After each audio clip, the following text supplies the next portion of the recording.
आज का जो यंगस्टर है वो पहली बात तो बैठ के आजकल हर आदमी अपने आप में समर्थ हो गया है। अन्य हो गया, मैं कामयाब हूँ, मैं कामयाब हूँ और मैंने पड़ोसी की भी जरूरत नहीं है। हाँ। चाहे वो मशीनरी हो या व्हीकल हो या पैसा हो, कुछ भी हो। पहले एक दूसरे के वो थे, एक दूसरे की जरूरत थी, बहुत जरूरत थी जी। एक दूसरे के बगैर काम नहीं चल जाता करता जी। खेती बाड़ी से लेके हर काम, ब्याह शादी में भी एक दूसरे की मदद हो जाता।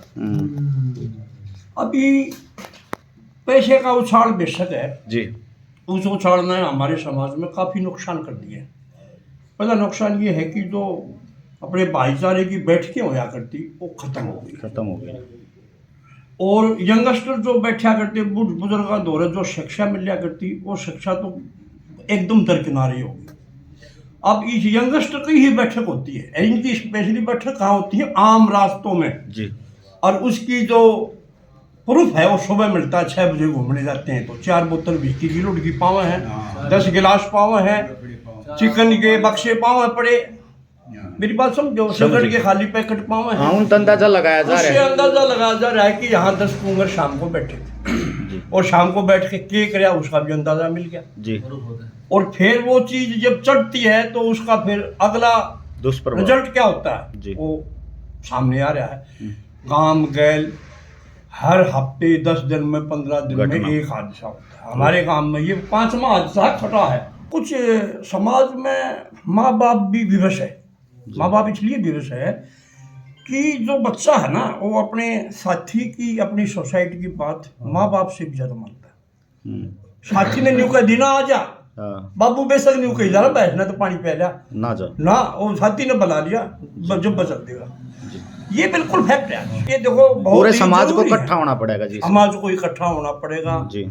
और फिर रही बात कानून की, अब कानून उन्हें भी मदद करनी अब कानून चीज को, कानून से भी ज्यादा समाज को जागरूक होने की जरूरत है। अगर हम जागरूक नहीं होंगे तो कानून के हाथ भी, बताते तो हैं कानून के हाथ लंबे हैं लेकिन। साहब आपका परिचय पूछना चाहूँगा। कैप्टन रामफल सिंह। कौन सा गाँव बिरधाना से जी। तो साहब इस तरह के मान लो 5-5 6 केस हुए गांव में, कभी ऐसी बातें उठाई समाज में? कोई काम इकट्ठा हो लिया, लोगों को बता दी भाई अपने अपने बच्चों को समझाओ जी कि मैं तो आपके बच्चे को नहीं समझा सकता, ना तो मेरे लठ मार देगा जी। और सच्ची बुझता अपना ये बालक को समझाने का टाइम खत्म हो गया। क्यों? एक एक बालक से वो फांसी के लट क्या पाओगा? सही बात। वो बाबू ने कह दे भाई मत ना धमकाओ, तुम तो मेरे घर में बिगाड़ो। ये भी हकीकत है। मतलब साहब एक बालक है सब नहीं, पहले वो बाबू छो मार जाएगा, वो फांसी एक आएंगे तो समाज में बदलाव होगा जी। और एक अच्छी जो हमारी सनातन रीति है जी उसको हम फिर से प्राप्त कर पाएंगे अगर नौजवान पीढ़ी इसमें आगे आती है जी। जैसे पहले गांव यज्ञ होता था, हवन होते थे। हाँ जी। मंदिरों में मान लो भक्ति के हर महीने एक कोई दिन निश्चित किया जाए, एक हवन किया जाए, 36 बरादरी को बुलाया जाए जी। एक भाईचारे वाली बातें हों बना के जी। उसकी बहुत बातें होती हैं। तो ये सब चीजों की आज दरकार है जी, प्रचुर दरकार है। हम उस पद से भ्रष्ट हो चुके हैं और रास्ता छोड़ चुके हैं जो एक्चुअली हमारा सनातनियों का रास्ता था जी।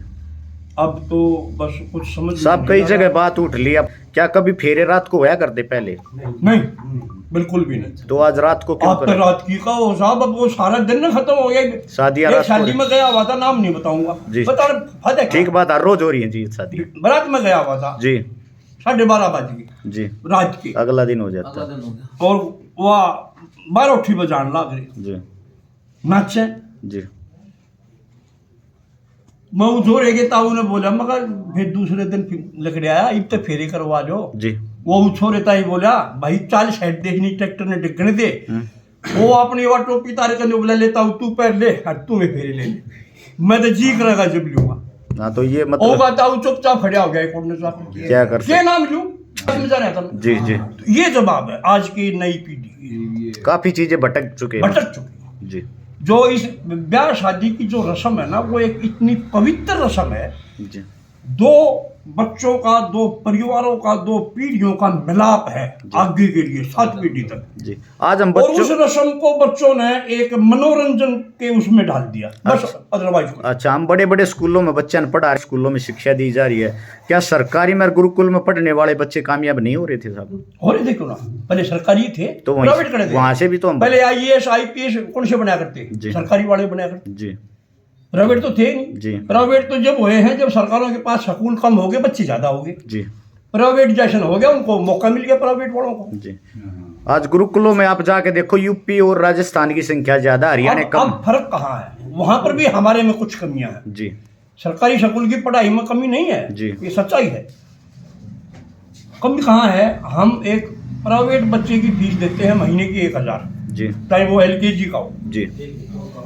यहाँ फीस लगती है कुछ भी नहीं, नथिंग, क्योंकि 12वीं तक तो फीस ही नहीं है जी।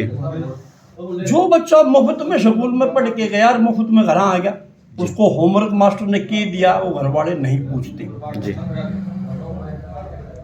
उन्होंने काम और बता दिया, उसका जानू कर ले, थोड़ा हो बैठने ले जा, जोड़ कर नहीं कर ले, अगर वो ले जाने लायक है तो। जी। प्राइवेट स्कूल का बच्चा आया आती है, उसने क्या बोला मम्मी को या जो भी है, पापा को, दादी को, दादा को, यो तो मेरा होमवर्क करा दो, नहीं तो सुबह तो होना मेरे को स्कूल से निकाल देगा मास्टर। अब वो 1000 रुपये भी दिख रहे हैं देने जी। वो कुंबा बैठ कर उसको पढ़ाओगा, होमवर्क कराओगा जी। इसलिए वो बच्चा टुके सरकारी स्कूल के बच्चे से थोड़ा सा ऊपर है जी। वो ऊपर उन मास्टरों की वजह से नहीं है जी। वो ऊपर उस 1000 रुपये महीने की वजह से। तो अगर इसमें भी फीस 1000 हो तो जो बच्चा उधर ही चमक गया जी। यानी कि हम मुफ्त की चीजों की हमारे यहाँ कदर नहीं होती जी। तो भाई वीडियो बनाने का हमारा माध्यम समाज को चेताना था, न कि किसी पक्ष विपक्ष में वो करना। बाकी हम बिरदाना गांव में बैठे हैं और बुजुर्गों से बातचीत कर रहे थे। वीडियो को ज़्यादा से ज़्यादा शेयर करना बंद सरपंच है